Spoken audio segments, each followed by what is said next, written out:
Calvin. What's up, brother? How can I help? Well, in a nutshell, I'm afraid that my wife is falling into a little bit of a postpartum depression. Okay. And I'm really wondering how I, as a husband, can walk with her through this season.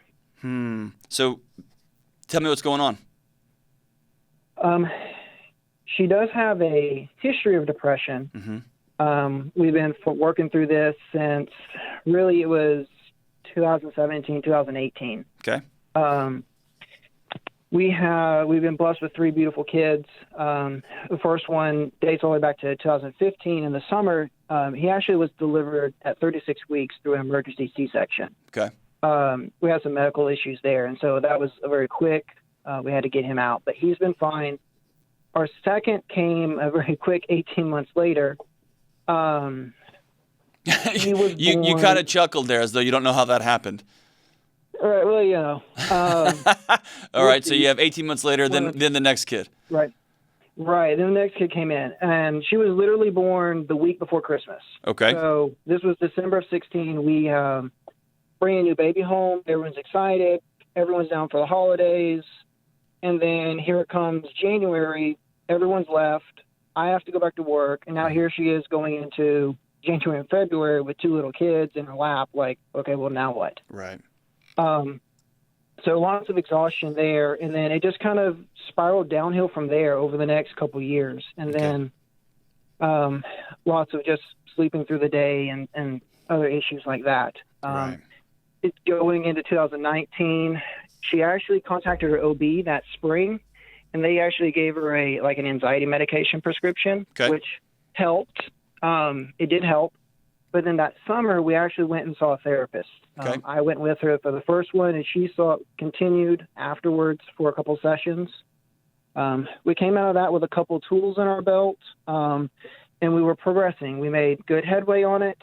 She's remained on the medication ever since, but she was in a good place. Now, fast forward to where we are now. We were just blessed with our third child. He was born in July, but when we were in the hospital, we actually had a 3-day NICU stay. Okay. And that was just tough. I've never seen her that emotionally dark ever before. Through lots of prayer and blessings from the Lord, we were able to get home. Everyone's fine, progressing as expected. So definitely a blessing there. And about 3 weeks ago, she's telling me she's in a good place. She's excited. Everything's going great. And then 7 to 10 days ago, she confides in me that everything kind of took a left-hand turn on us. She confided into me that she's having weird dreams. One specific one that she told me was she dreamed that there was an accident with the baby, and the anxiety of having to call our parents and explain what happened, it literally gave her a minor panic attack. Sure. Shortness of breath. It just was tough. I have, since then, she called back to her OB, and they increased her medication again to get through the season. I've already pleaded with her to find a therapist. I do have to admit, she didn't feel like she connected very well to the one we saw back in 2019. So I'm pleading with her to find someone that she could connect to now, to talk with and develop some tools. Let me ask you this. Let me interrupt you here. So, number one, thanks for sharing that. That arc of that narrative is really helpful here. What kind of husband are you, man? How do you solve problems?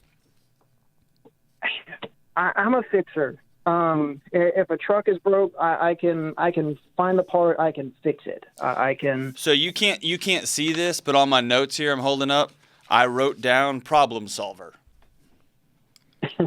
And you sound like somebody who loves their wife more than life itself. And you sound like somebody who loves their kids more than life itself. And what you're looking for desperately is a set of solutions, an instruction manual on how to fix your wife because she's hurting and you want to make that pain go away. Is that fair? That's absolutely right. And And I understand that I can't fix it. I can't. There's not a broken bolt somewhere. I can't. It's not that easy. That's right, brother. That's right. So here's a couple of things that are going to be really important for you and for her navigating this water. Okay. The first thing is this. You can't be the person who gives her instructions. You can't be the person who gives her a set of guidelines or operating rules or new tools or tasks. Okay. You're one job on planet Earth. And you may have heard me say this over and over again. And sometimes just hearing it directly changes. So I'm going to keep saying it and keep saying it and keep saying it. And sometimes I'm saying it to myself, dude, is your job is not to fix your wife. Your job is to be with her. Okay. She's going to learn a set of tools. She's going to work through this depression, and it could be all kinds of stuff. There's a couple of things I wrote down here that I'll talk to you about, but she needs you on a daily basis when you wake up every morning, before y'all get out of bed, before you go try to solve the baby's challenges. And I know this is hard. I've got a little kid in my house too. I want you to hold her for 2 minutes, 1 full minute, 3 minutes, and tell her some wackadoo quack on the radio said to do this. And this is important that you get skin-on-skin contact, not as something to solve, but as a person that you love and that you can be with.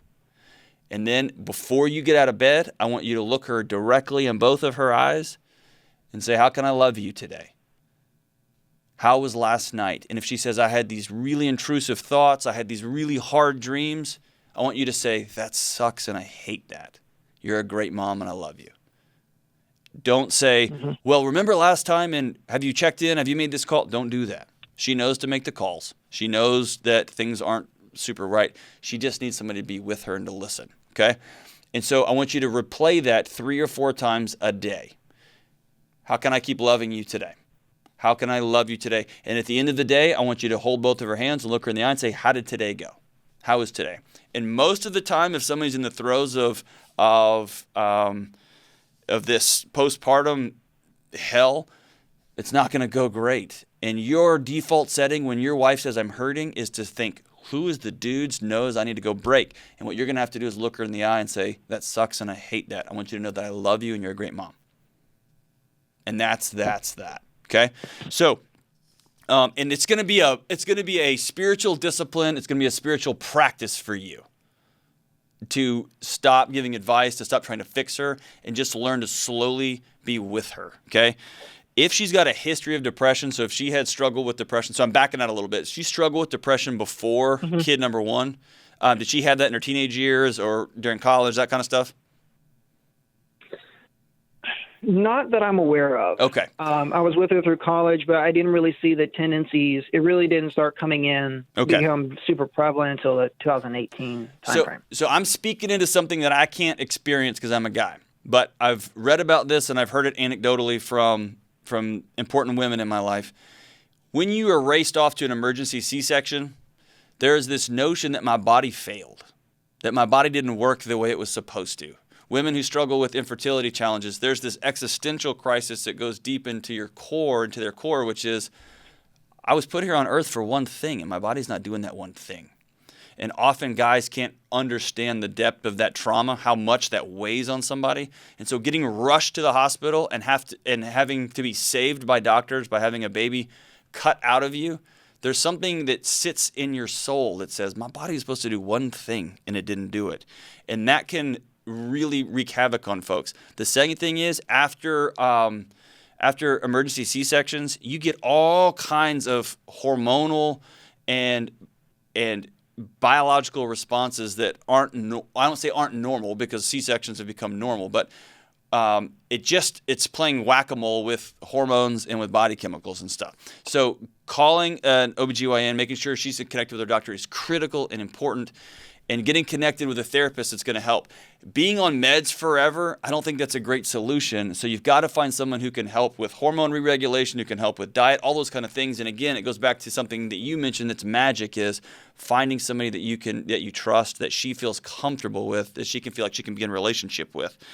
Another thing is this notion of a woman's body becomes a machine, right? When you got 2 little kids and then a third one, you're just an exhausted tractor. Everybody's using you for a thing, right? Everyone wants you to accomplish these set of tasks. I got to feed this kid. I got to change this kid. I've got to clean this thing. I got to cycle and repeat. I'm going to sleep 2 hours. I'm going to get up and feed. And then it's an exhaustion that many men can't understand because it gets into your soul. And it's countered with this narrative that these are supposed to be so lovely and wonderful and what great times and right? And so you got this messaging going into your head, these stories that we're telling ourselves, and it doesn't play out that way in real life. And then the final thing is this.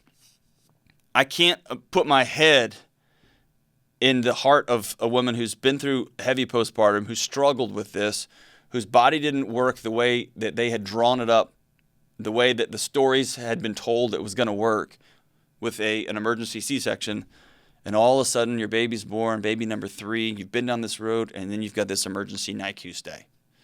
That's a recipe for all kinds of existential challenges, for biological responses, stress responses, hormone responses are going to be flying all over the place. So you're just going to be in a hard place. If her doctor's response is, well, let's just crank up more meds, I want to challenge her, I want to challenge you to get connected to another doctor that you trust, get connected to probably a team of medical professional, a psychological professional who's going to walk you through this. And they are going to be the ones that give her tools. They're going to be the ones that get feedback from her and support from her. And you are going to be the one who walks alongside and serves as somebody who is with her, who is holding her arms up when she's exhausted, who is supporting her and loving her. And your relationship is going to continue to fuse closer and closer together. You can't fix her, brother. You can be with her and you can love her. And I know for most guys, when I just said that, that is what love is fixing. And if I can shake every dude listening to this out there and let them know your wife is not a puzzle to solve, and she is not an engine to fix. She is someone to love and be with. Let doctors and psychologists and counselors be folks who give new tools, and then y'all grow together. Man, hey, listen, brother, Calvin, I'm thinking about you and your wife. She needs to get with the right professionals, and I say this over and over on the show, we'll just keep upping the meds. That's not a solution long-term. That's not a solution long-term. My prayer is that your wife will go sit down with somebody and say, I want to learn to make peace with my body. I want to learn to make peace with my hormones, and I want to learn to make peace with my own emotional and physical and psychological state. And so I want someone to give me some tools, and I want to practice moving forward. Let me know how this goes. I want her to find a therapist that works for her, that loves her. And it's probably not going to help for you to keep beating her on the head with that one, dude. Is maybe a recommendation here and there. You start seeing somebody and let her know, hey, I'm going to talk to somebody because I want to love and support you the best I can. And maybe she'll follow that lead there.